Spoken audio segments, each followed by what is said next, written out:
상반된 선택, 상반된 선택. 이란 제목으로 은혜를 나누겠습니다. 혹시 여러분들은 순간의 선택이 10년을 좌우합니다, 이런 말을 들어보셨습니까? 순간의 선택이 10년을 좌우합니다. 이것은 모 가전회사 광고 카피인데요. 가전회사. 바로 자사의 제품을 구입한다면 최소 10년 동안 고장 없이 사용할 수 있다라는 가전제품 홍보 카피입니다. 이처럼 가전제품을 하나 구입하더라도 어떤 선택을 하느냐 대단히 중요하죠. 어떤 제품을 구입하느냐, 어떤 가전제품을 구입하느냐, 어떤 회사 제품을 구입하느냐는 대단히 중요합니다. 하물며 우리가 인생을 살다 보면 여러 중요한 선택을 하게끔 되어 있어요. 특히 배우자에 대한 선택은 너무나도 중요하다고 볼 수 있죠. 이 배우자 잘 만나야 합니다. 여자도 남자를 잘 만나야 하고 남자도 여자를 잘 만나야 해요. 아마 말씀을 듣는 분들 가운데서도 결혼에 대해서 입으로 말은 잘 하지 못하지만 속으로 후회하는 분들이 있을지 모르겠어요. 야, 그때 내가 좀 더 기도해보고 좀 결정을 할 걸. 내가 그때 눈이 좀 멀었나 보다. 좀 기도를 좀 깊이 해볼 걸. 그때 내가 하나님을 지금처럼 좀 더 알았더라면 신중하게 결정을 할 걸. 이런 식으로 후회하는 분들이 있을지 모르겠어요.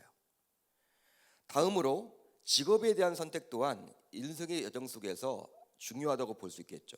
직업에 대한 선택. 사람은 자신의 일을 통해서 성취감을 느낍니다. 성취감이 중요하죠. 물론 밥벌이를 위해서, 먹고 살기 위해서 어쩔 수 없이 일을 하기도 하지만 그렇다 하더라도 항상 스트레스를 받으면서 일을 할 수는 없어요. 여러분, 일을 한 30년, 40년 그 이상을 해야 되는데 스트레스가 있다. 어떻게 하겠습니까? 즉 오히려 자신이 하는 일이 즐겁고 재미있어야 능률도 오르는 거예요. 그러기에 사람은 자신에게 맞는 직업을 잘 선택해야만 합니다. 그러니까 성도님들 가운데서는요, 저에게 종종 물어보는 질문들이 몇 가지 있습니다. 목사님, 그렇게 교회에 하루 종일 계시는 것 좀 어렵지 않으세요? 힘들지 않으세요? 답답하지 않으세요? 그 교회 안에 갇혀 지내는 것이 그렇게 좋습니까? 이렇게 물어봐요. 또 말씀 준비하는 것이 어렵지 않으세요? 보니까 뭐 하늘 양식도 있고 뭐 기도의 11조도 있고 말씀이 매일 이렇게 나오는데 이거 쉽지 않을 것 같은데 이 말씀 준비하는 것이 그렇게 좋습니까? 또 신방 다녀서 이런저런 사람들의 그 아픈 사연들을 듣는 것이 좋나요? 힘들 것 같습니다. 이렇게 저에게 물어봐요. 물론 저에게 걱정이 돼서 이렇게 물어보시는 거겠죠. 여러분, 제가 설교를 준비하고 신방을 하고 양육을 하고 훈련하고 연구하는 것이 스트레스가 된다면 저는 할 수가 없어요. 물론 여러분 스트레스를 받을 때도 있죠. 그렇지만 스트레스를 여러분 계속 받으면요, 제가 할 수 없습니다. 어쩌면 죽을지도 몰라요. 하지만 저는 사람들을 만나는 것이 너무나 좋고 책을 읽고 말씀을 연구하는 것이 너무나 좋아요. 그리고 힘들다가도요, 이 강단에 올라오면 막 힘이 생겨. 특별히 여러분 어제 3부 같은 경우에는 막 많이 들어왔더라고. 오래간만에. 어떤 분은 2년 만에, 제가 처음 본 분이세요. 2년 만에. 코로나 시작되면서 딱 안 왔는데 어제 온 거야. 이런 분들을 바라보니까 더 힘이 나는 거예요. 말씀을 더 잘 전해야 되겠다. 뭐랄까요? 저는 책만 있으면요, 하루 종일 어디에 갇혀 지내도 답답해하지 않습니다. 그만큼 여러분 책 보는 거 좋아하고 연구하는 거 좋아하고 생각하는 거 좋아하고 그런 목회자 스타일이죠. 한마디로 제가 여러분 사람 만나는 것이 막 두렵거나 힘들다 그러면요, 어떻게 목회를 하겠습니까? 어떻게 목양을 하겠냐는 거예요. 근데 하나님께서 은혜 주셔서 저는 이 체질이 참 갖춰진 것 같아요. 사람 만나는 것이 너무나 좋고 또 생각하는 것이 좋고 연구하는 것이 좋고 책 보는 것이 좋고, 그러니까 교회에 있는 것이 여러분 너무 좋아요. 저는 집에 있는 시간보다도 교회에 있는 시간이 더 많아. 여러분 지금까지 그렇게 생활을 해왔습니다. 그러기에 인생의 여정 속에서 직업 선택은 너무나도 중요하다고 볼 수 있는 거예요. 자신에게 맞아야 돼요. 이제 또 한 가지 중요한 선택이 있다면요, 어떤 선택일까요? 바로 신앙의 선택입니다. 그런데 어떤 의미에서 보게 되면 이 신앙의 선택은 결혼의 선택 혹은 직업의 선택보다도 더 중요하다고 볼 수 있습니다. 이유가 있는데요. 바로 결혼의 선택과 직업의 선택은 이 세상에 인생에 영향을 끼치죠. 이 세상에서만 영향을 끼쳐요. 하지만 신앙의 선택은 이 세상뿐만 아니라 바로 죽음 이후의 삶에도 영향을 끼치기 때문입니다. 그만큼 여러분 신앙의 선택은 중요해요. 더욱이 신앙의 선택을 통해서 결혼의 선택이 바뀌어지기도 하죠. 결혼하기 전에 내가 특별히 이 사람과 결혼을 해야겠다. 자기 여러분 목표가 있잖아요. 중고등학교 다닐 때 청년일 때 나는 이런 사람들과 결혼하면 좋겠다라고 했는데 예수를 알게 된 거야. 여러분 그 가치관이 바뀌어요. 예수를 온전히 알게 되면요. 이전에 가졌던 그 결혼에 대한 가치관이 바뀌어져서 이제 결혼 1순위가 바로 예수 믿는 사람이 된단 말이에요. 그만큼 여러분 직업도 마찬가지죠. 지금까지는 돈 많이 주는 직장이면요, 뭐 주일 성수가 되건 안 되건 상관이 없었는데 예수를 온전히 믿으면 신앙의 선택을 했더니 이제 직업의 선택까지 바뀌어지게 되더라는 것이죠. 그렇기 때문에 정말 이 신앙의 선택은요 중요합니다. 그렇습니다. 이처럼 중요한 것이 바로 우리의 선택인데요. 오늘 말씀을 보게 되면 동일한 상황 속에서 상반된 선택을 하는 두 여인이 등장을 합니다. 바로 오르바와 루시란 여인들이죠. 어제 주일 예배 시간을 통해서 우리가 잠시 살펴보았지만 베들레헴에 살던 엘리멜렉 가정은 흉년을 피하고자 모압 땅으로 이주를 했습니다. 바로 가정의 가장인 엘리멜렉의 주도에서 모압 땅으로 오게 되었는데요. 하지만 행복을 위해서 모압 땅으로 왔지만 모압 땅에서 살아간 지 10년 후에 보게 되면 이 가정은요 불행의 대명사가 되었어요. 불행의 대명사가 되었다라는 거예요. 행복을 위해서 모압으로 갔는데 10년 정도 지난 시점에서 더 행복해져야 될 그 가정이 불행의 대명사가 되었다라는 거예요. 바로 다음의 구절을 통해서 확인할 수가 있는데요. 그 여인은 두 아들과 남편의 뒤에 남았더라. 그 여인은 바로 나오미를 말하죠. 가장인 엘리멜렉은 죽었습니다. 그리고 그의 두 아들인 말론과 기론도 어떻습니까? 결혼 이후에 자녀도 낳지 못하고 각자 시차를 두고 죽게 되었다라는 사실이에요. 한마디로 집안의 남자 셋이 모두 차례대로 죽게 되었으니 끔찍한 일이 가정에서 벌어지게 된 것이죠. 이건 우연의 일치가 아닙니다. 그러기에 나오미는 남편과 두 아들을 보내고 이제 두 자부와 남게 된 거예요. 뭐 지금 같으면 그럴 수도 있겠다라고 생각하지만 여러분 한번 생각을 해보세요. 고대 사회입니다. 고대 사회. 여성들만 집안에 있어. 자녀들도 없어. 여성들만 있어요. 남자들이 없어.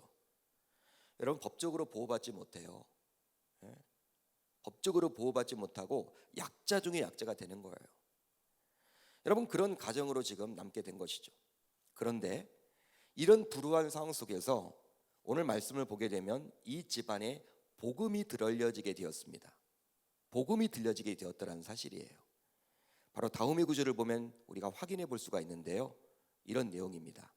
그 여인이 모압 지방에서 여호와께서 자기 백성을 돌보시사 그들에게 양식을 주셨다함을 듣고 베들레헴의 흉년 즉 먹을 양식이 없어서 모압으로 오게 되었는데 이제 자신의 고향에 양식이 있게 됨을 나오미는 듣게 되었습니다. 소문을 듣게 된 것이죠. 그러기에 기쁜 소식 즉 복음을 듣게 된 거예요. 복음을 듣게 된 거죠, 여러분. 너무 기쁘겠죠. 그런데 우연히 자신의 고향에 양식이 풍족하게 된 것이 아니라 말씀을 보게 되면요, 바로 하나님께서 자기 백성을 돌보시사 그 백성들에게 은혜를 베풀어 주셔서 이제 그 백성들이 양식이 있게 하셨다라고 성경은 기록을 해주고 있습니다. 하나님께서 자기 백성을 돌보셨다라는 거예요. 당시는 사사시대였습니다.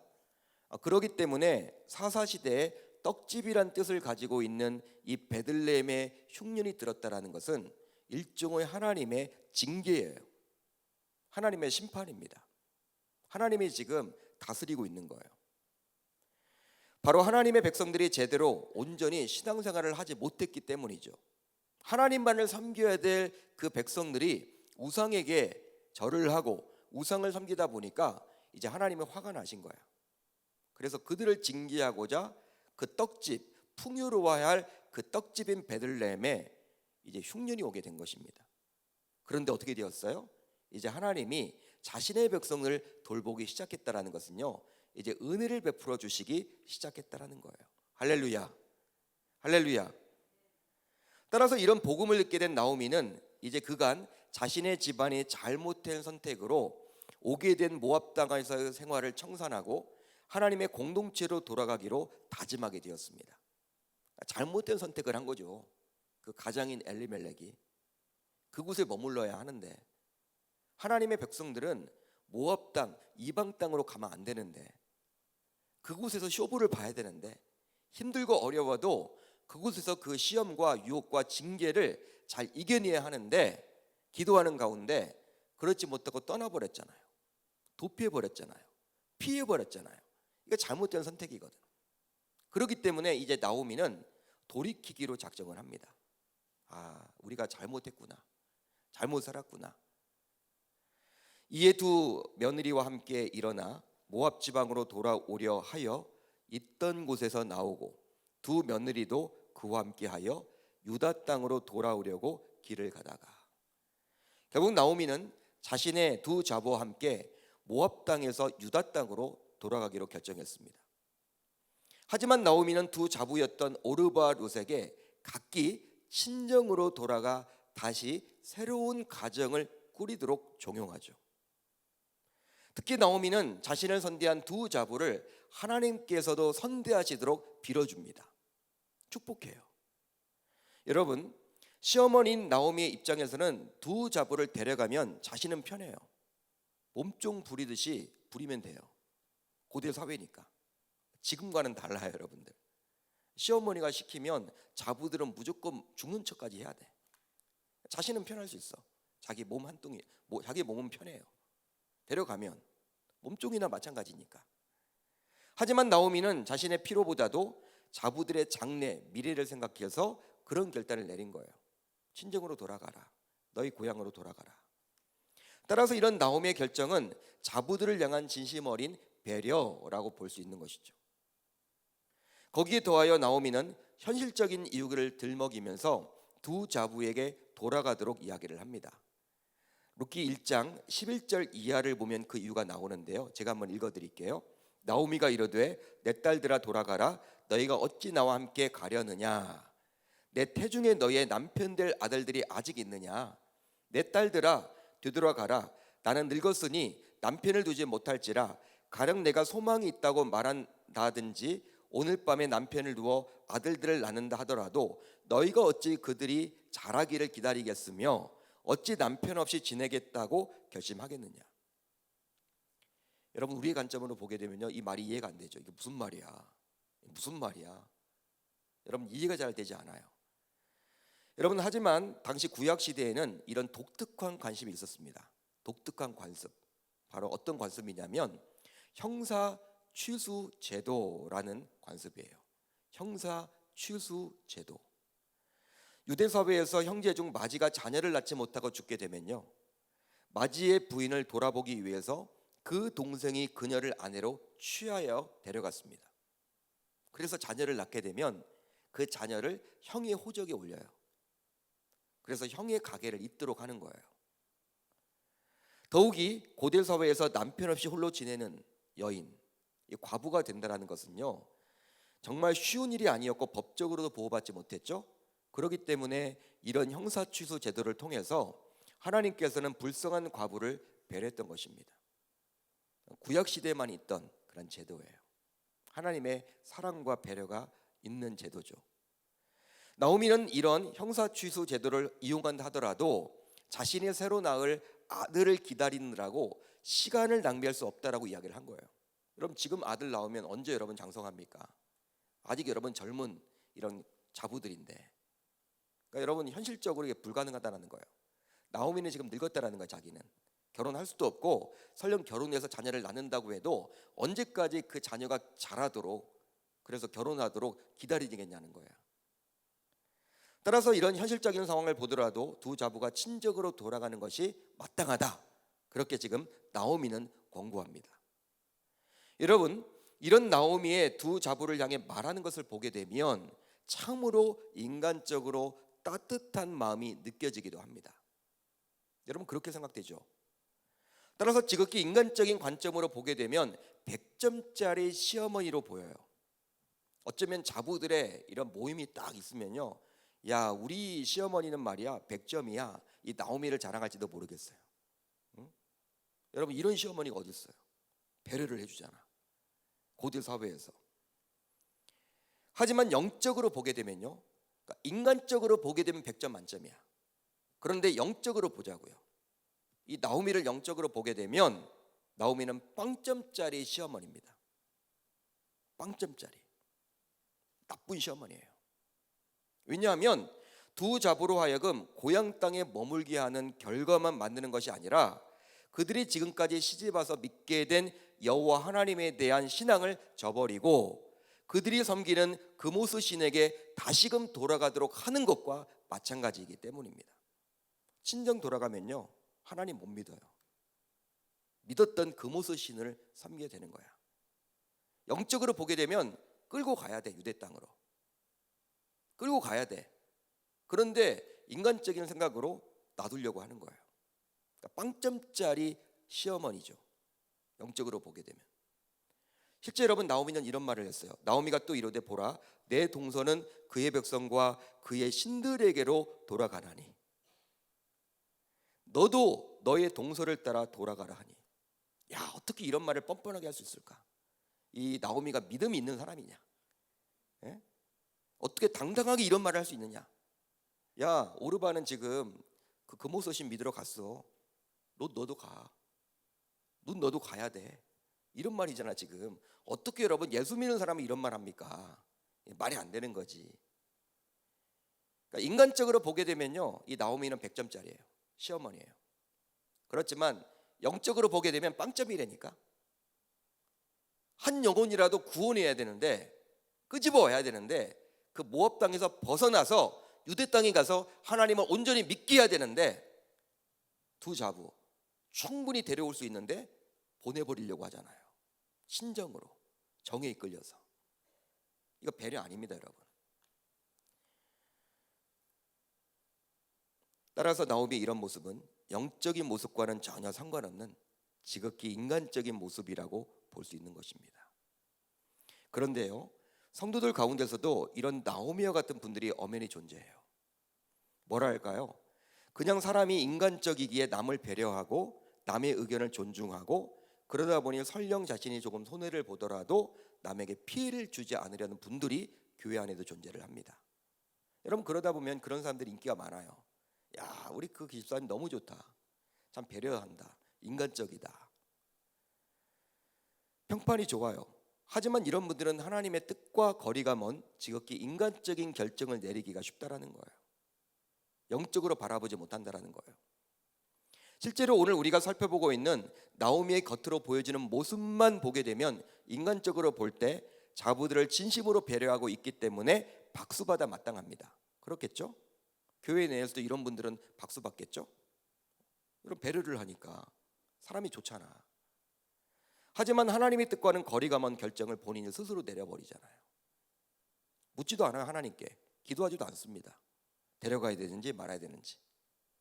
그러기에 우리 신자들은 인간적이기보다는 우선 영적인 사람이 되어야 할 줄로 믿습니다. 사람만 좋아서는 안 돼요, 여러분.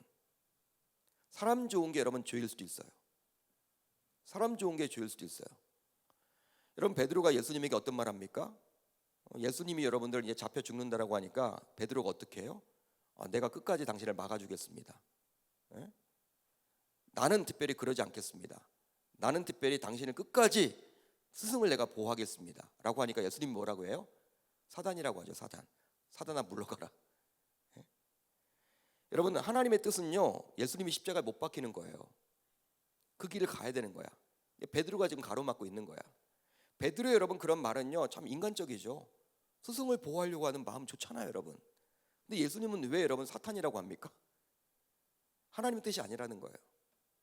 사람 좋은 게 여러분 죄일 수 있다니까. 그러니까 우린 영적인 사람이 돼요. 영적인 사람. 영을 분별해야 돼. 이게 진짜 하나님의 뜻인지를 교회 내에서도 항상 분별해야 돼. 그러니까 교회 내에서 사람만 좋아서는 안 돼. 그러니까 하나님이 주시는 그 능력으로 사람이 좋아져야 하는 것이지, 어떤 도덕적이고 윤리적인 사람이 여러분들 교회 안에서만 가득해서는 안 된다는 거예요. 우리가 기도하는 가운데 하나님의 음성을 듣고 하나님의 뜻을 발견해서 정말 성령 충만하게 되어서 성령의 은사로 이렇게 얼굴이 밝아지고 인간적이 되어야 하는 것이지, 그냥 본성상 사람 좋다, 그것이 여러분 그런 사람들만 교회 가득하면요, 교회가 여러분 이상하게 되는 거예요. 교회는 영적인 교회가 되는 거예요. 그러니까 저와 여러분들 모두 정말 영적인 사람이 먼저 되겠다라고 다짐하고 결단하시면 좋겠습니다. 자, 그렇다면 나오미의 이런 권면에 두 자부는 이제 어떤 선택을 하게 되었습니까? 우선 오르바의 선택이죠. 그들이 소리를 높여 다시 울더니 오르바는 그의 시어머니에게 입맞추되. 오르바는 시어머니인 나오미를 따라 베들레헴으로 가다가 중간에 시어머니가 계속해서 친정으로 돌아가라고 권면을 하자 어떻게 했습니까? 그 권고를 받아들여서 자기 고향으로 돌아가 버렸어요. 따라서 오르바의 이런 선택은 예수를 믿기로 결정하고 신앙생활을 어느 정도 하다가 어떤 상황에 처하게 되었을 때 다시금 이전 예수 믿기 이전으로 돌아간 성도라고 볼 수 있는 것입니다. 어떤 상황을 만나면요, 예수 믿기 이전으로 돌아가, 그런 분들이 있잖아요. 제가 새가족 교육을 할 때면요, 저는 새가족 교육을 받는 분들 가운데 초신자가 있는지를 항상 살펴요. 초신자. 한 사람을 놓고 새가족 교육을 하는 게 아니라 여러 사람들을 놓고 새가족 교육을 하잖아요. 초신자가 있는지를 항상 살펴요. 그래가지고 초신자가 있으면요, 반드시 해주는 말이 있어요. 어떤 말을 하느냐, 이제 예수를 믿게 되어서 교회에 나오기 시작했는데 이상하게도 좋지 않은 일들이 갑자기 발생을 할 것입니다. 미리 여러분 저는 약을 쳐줘요. 여러분 초신자들은요, 예수 믿으면 복 받는다, 그것 때문에 교회 나온 거거든. 교회 나오면 복 받습니까? 이상한 여러분 불행이 막 닥쳐요. 희한하게 영적 여러분 전쟁이 막 심해져. 즉 평소에 접하지 못했던 일들이 일어나서 야, 괜히 교회 나갔다, 괜히 교회 나갔다, 이런 생각이 들 정도로요, 막 피곤해져 삶이. 바로 갑자기 몸이 아프거나 숙면을 취하지 못하거나 가벼운 접촉사고를 당하거나 가까운 지인과의 관계에 어려움이 생기거나, 여러분 이런 평소에 여러분 일어나지 않은 일들이요, 예수 믿기 시작하면 일어나. 초신자들에게는. 여러분 그렇기 때문에 예수를 믿었더니 이런 일이 일어나게 되었다며 다시금 예수 믿기 이전으로 돌아가는 분들이 많습니다. 은근히. 목사님 저 다시 교회 못 다니겠어요. 우리 어머니가 종교가 한 가정에 2개가 있으면 안 된다고 했는데 아직까지 제 남편이 이렇게 불교 신자이기 때문에 이 교회 나왔다가 이런 일이 벌어졌나 봐. 저 그냥 다시 불교 믿을래요. 여러분 이런 분들이 많기 때문에 저는 새가족 교육을 할 때 항상 여러분 미리 약을 쳐놓는다니까. 미리 여러분 이야기를 해요. 불행한 일이 닥칠 수도 있습니다. 놀라지 마세요. 갑자기 여러분들 행복한 일만 있는 것이 아니라 평소에 닥치지 않았던 일들이 분명히 이번 주에 벌어집니다. 다음 주에 와가지고요, 목사님 정말 용하네요, 어떻게 목사님 정말 참 그렇게 잘합니까? 저한테 물어봐. 사단이 여러분 역사를 하죠. 사단이 가만 놔두겠습니까? 다른 교회에서 있다 오신 분들은요, 예수님의 그러한 예수님 믿는 분들이니까 하나님의 자녀들이잖아요 본래. 그러니까 사단이 잘 건들지 않은데 불신자들이 여러분 예수 믿기 시작하면요, 지금 비상이 걸리는 거야. 사탄의 제국은요 비상이 걸리는 거야. 그래서 어떻게 해서든지 다시 빼오려고 몸부림을 치는 거예요. 여러분 오르바는 하나님을 믿는 집안으로 시집을 왔어요. 그리고 하나님에 대한 믿음이 점점 생기게 되었죠. 하지만 시어머니의 권고를 듣고 다시금 자신의 친정으로 돌아가게 되므로 이제 오르바는 하나님으로부터 떠나게 되었습니다. 따라서 순간의 잘못된 선택으로 오르바는 영생의 길에서 멀어지게 된 거예요. 실제 이런 분들이 많다 보니 바울도 다음과 같이 이야기를 하고 있습니다. 자, 디모데후서 4장 10절을 볼까요? 이렇게 나와 있어요. 데마는 이 세상을 사랑하여 나를 버리고 데살로니가로 갔고. 데마라는 사람이 있었습니다. 이 사람은 본래 바울과 함께 했었어요. 바울과 함께 복음을 전했던 사람이야. 예수님 믿는 사람이었어. 그런데 어떤 사람이 되었습니까? 세상을 살아가는 바람에 바울을 버리고 홀로 데살로니가로 갔다라는 거예요. 바울이 지금 그것을 안타까워하면서 그 데마, 나와 함께 그렇게 복음색을 했던 그 데마는 야, 세상이 뭔지, 세상을 사랑해가지고 나를 떠나서 데살로니가로 가버렸네. 여러분, 지금 사울이 안타까운 마음을 담아서 지금 그 이야기를 해주고 있는 거예요.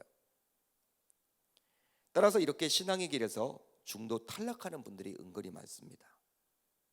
바로 요사이 점점 늘어만 가고 있는 가나안 신자, 즉 안 나가 신자가 대표적이라 할 수 있죠. 안 나가 신자, 안 나가면서 본인이 신자래, 교회를.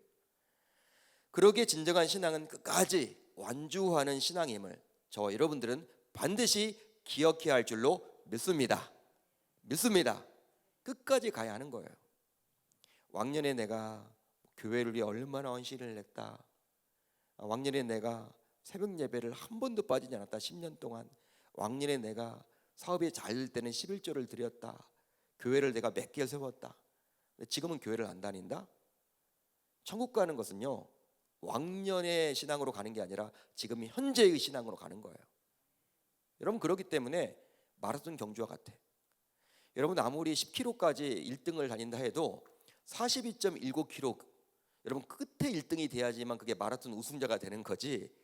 여러분, 아무리 초반 10km를 잘 달린다 해도 그 사람 기억 안 해요, 사람들은. 예? 끝이 중요해요, 끝이. 저와 여러분들 모두 우리 주님의 부르심을 받는 그날까지 이 믿음을 놓지 않기를 우리 주님의 이름으로 축원합니다. 오르바와 같은 자가 한 영혼도 없기를 바랍니다. 다음으로 룻의 선택입니다. 룻은 그를 붙쫓았더라. 룻은 동서인 오르바와 달리 나오미를 끝까지 따르겠다라고 결단했습니다. 심지어 이 붙쫓았다라는 단어는 어떤 의미가 있냐면 전인격적인 결단의 의미가 담겨져 있는 거예요. 지정의가 거기에 모두 속해 있는 거예요. 전인격적인 결단. 그러자 나오미는 다시 한번 동서 오르바도 돌아갔으니 너도 돌아가라 라고 룻에게 강하게 권면을 하죠. 하지만 룻은 다음과 같이 나오미에게 이야기를 합니다. 자, 오늘 본문 16절을 볼까요? 이렇게 나와 있어요. 룻이 이르되 내게 어머니를 떠나며 어머니를 따르지 말고 돌아가라 강권하지 마옵소서. 어머니께서 가시는 곳에 나도 가고 어머니 곳에 머무는 곳에서 나도 머물겠나이다. 어머니의 백성이 나의 백성이 되고 어머니의 하나님이 나의 하나님이 되시리니. 할렐루야, 할렐루야. 너무 멋진 고백이에요. 너무 멋진 신앙의 고백. 여러분, 이 구절을 보시면 룻은 하나님을 선택했습니다. 시어머니를 왜 따라가겠어? 하나님 때문에 따라가겠다라는 거예요. 하나님 때문에 따라가겠다. 따라서 신앙의 길을 선택했다고 볼 수도 있죠. 이런 그녀의 고백 안에는 하나님을 믿다가 설령 여러 가지 감당하기 힘든 고난을 당한다 하더라도 내가 의지적인 결단으로 이겨내겠습니다, 그런 믿음의 고백이 거기에 담겨져 있는 거야. 여러분, 예수 믿다가 고난 당하죠. 핍박 있죠. 박해 있죠. 손해 보죠.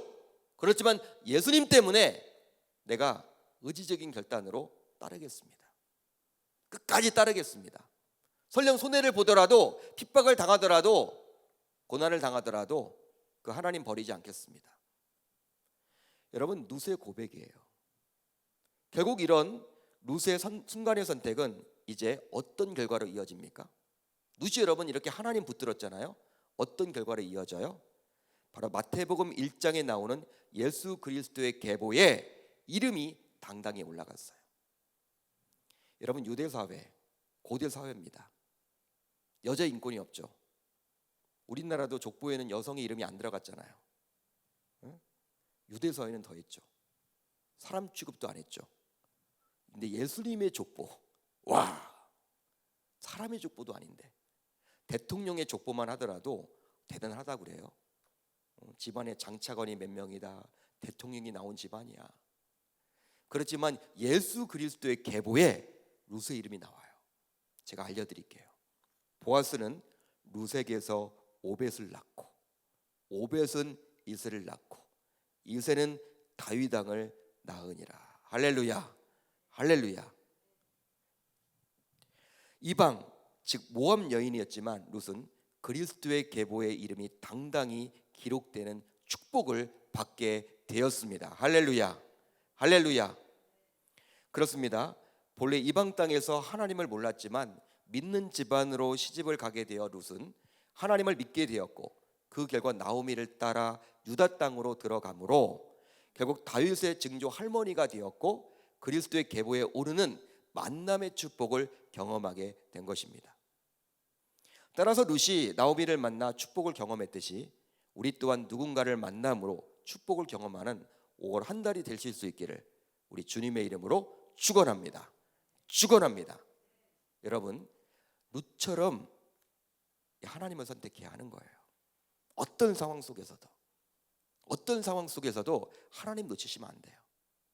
하나님 붙들었더니 룻이 그렇게 복을 받잖아요.